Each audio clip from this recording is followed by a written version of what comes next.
జగన్మోహన్ రెడ్డి గారు ఓడిపోవడానికి కూటమి ప్రభుత్వం చంద్రబాబు నాయుడు వాళ్ళు ఎక్కువగా గెలవడానికి కూడా ఉద్యోగస్తులు అనేది తెలుసు. ముఖ్యంగా టీచర్స్ ఎక్కువగా కష్టపడి మరీ జగన్మోహన్ రెడ్డి గారిని ఓడించి మరీ ప్రచారాలు చేసి చంద్రబాబు నాయుడికి మరీ దగ్గరుండి ఓట్లు వేయించారు అని మనకి అది చాలా మంది చెప్తూ ఉంటారు. అది కూడా వాళ్ళు బహిరంగంగానే వాళ్ళు టీచర్స్ అంతా చెప్పడం చూసాము. జగన్మోహన్ రెడ్డి గారికి వ్యతిరేకంగా మేము తలుచుకుంటే ప్రభుత్వాన్ని దింపేస్తాము అంటూ వాళ్ళు మావే 40-50 లక్షల ఓట్లు ఉన్నాయంటూ కూడా వాళ్ళు బహిరంగంగా చెప్పడం కూడా చూసాము. ఇదే టీచర్స్ ఇప్పుడు ఇంకా కూటమి ప్రభుత్వం వచ్చి ఎంతో పాపం కూటమి ప్రభుత్వం మాకు ఎంతో ఇష్టమైన చంద్రబాబు నాయుడు వచ్చాడు, ఎంతో ఇష్టం లేని జగన్మోహన్ రెడ్డి గారిని దింపేశామంటూ వాళ్ళకేదో జగన్మోహన్ రెడ్డి గారు ఇబ్బంది పెట్టినట్టు జగన్మోహన్ రెడ్డి గారు ఈ టీచర్స్ కి ఎన్నో చంద్రబాబు నాయుడు హయాంలో సదుపాయాలు లేనన్ని సదుపాయాలని కల్పించి నాడు నేడు ద్వారా స్కూల్స్ అన్ని బాగు చేసి ఎంతో సదుపాయాలు వాళ్ళకి కల్పిస్తే అది వీళ్ళకి నచ్చలేదు.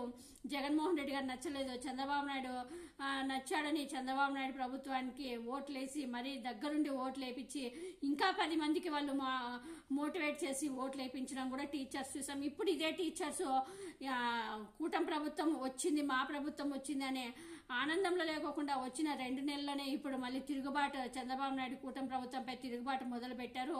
చంద్రబాబు నాయుడు సర్కార్పై టీచర్స్ అంతా తిరుగుబాటు అయినట్లు వాళ్ళు వాట్సాప్ గ్రూపుల్లో హల్చల్ అవుతున్నాయి. వాళ్ళు బహిరంగంగా వాళ్ళు చెప్పకపోయినా వాళ్ళు ఇప్పటికే చంద్రబాబు నాయుడుపై చాలా వ్యతిరేకత ఉన్నట్టు ఉంది. ఆంధ్రప్రదేశ్ రాష్ట్రంలో తెలుగుదేశం ప్రభుత్వం ఏర్పాటు అయిన తర్వాత కూడా ఉపాధ్యాయుల సమస్యలు తీయడం లేదని ఇప్పుడు కొత్త అంశం తెరపైకి వచ్చింది. చంద్రబాబు ప్రభుత్వం పైన ఏపీ టీచర్లు అసంతృప్తిగా ఉన్నట్లు వార్తలు వస్తున్నాయి. బహిరంగంగానే చంద్రబాబు కూటమి సర్కారుపై విమర్శలు చేస్తున్నారు కొందరు టీచర్లు. తాజాగా దీనికి సంబంధించిన వాట్సాప్ మెసేజ్ సోషల్ మీడియాలో తెగ వైరల్ అవుతుంది. వాస్తవానికి జగన్మోహన్ రెడ్డి గారిని ఓడించేందుకు టీచర్లు చాలా కష్టపడ్డారు. జగన్మోహన్ రెడ్డి గారి ప్రభుత్వం దిగిపోయే తమకు న్యాయం జరుగుతుందని టీచర్లు భావించి కూటమి ప్రభుత్వ విజయానికి చాలా కృషి చేశారు టీచర్లు. అయితే కొత్త ప్రభుత్వం ఏర్పడిన కూడా ఏపీ టీచర్ల పరిస్థితి అత్యంత దారుణంగా తయారైందని ఇప్పుడు ప్రచారం జరుగుతోంది.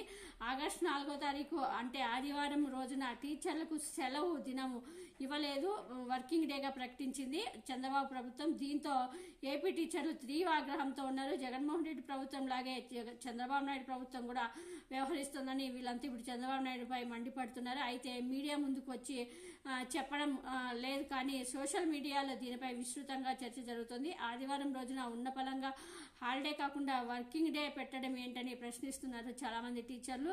సెలవు రోజున వర్కింగ్ డే పెట్టి మానసికంగా వేధిస్తున్నారని కూడా టీచర్లు ఆవేదన వ్యక్తం చేస్తున్నారు. ఇంతకు ముందు లాగానే చంద్రబాబు నాయుడు మారలేదు. చంద్రబాబు నాయుడు ఇంతకు ముందు ఎలా అధికారులు వేధించే వాళ్ళో మళ్ళీ అదే స్టార్ట్ చేస్తున్నారు అంటూ కూడా ఇప్పుడు మళ్ళీ టీచర్లు వాగబోతున్నారు. ఇలా కావాల్సిందే, ఎందుకంటే మంచి చేసే వాళ్ళకి వీళ్ళకి నచ్చరన్నమాట. అలాగే 117 జీవో పైన కూడా ఏపీ టీచర్లు ఆందోళన వ్యక్తం చేస్తున్నారు. ఎన్నికల హామీల్లో తెలుగుదేశం కూటమి 117 జీవోని కొట్టివేస్తామని హామీ ఇచ్చింది. కానీ ప్రభుత్వంలోకి వచ్చిన తర్వాత దాన్ని సర్దుబాటు చేస్తోంది. కానీ జీవోను మాత్రం రద్దు చేయడం లేదు. దీనిపైన కూడా ప్రభుత్వ టీచర్లు మండిపడుతున్నారు. మరి దీనిపై చంద్రబాబు నాయుడు ఎలా స్పందిస్తారో మరి చూడాలి. మరి ఈ టీచర్స్ మరి కూడగట్టుకొని మరి చంద్రబాబు నాయుడు కోటేశారుగా, మరి ఇప్పుడు చంద్రబాబు నాయుడు సంకనాకుతారా? మరి చంద్రబాబు నాయుడు లేదు మా చంద్రబాబు నాయుడు మాకు ఎన్ని కష్టాలు పెట్టినా మేము భరిస్తామంటారో మరి చూడాలి.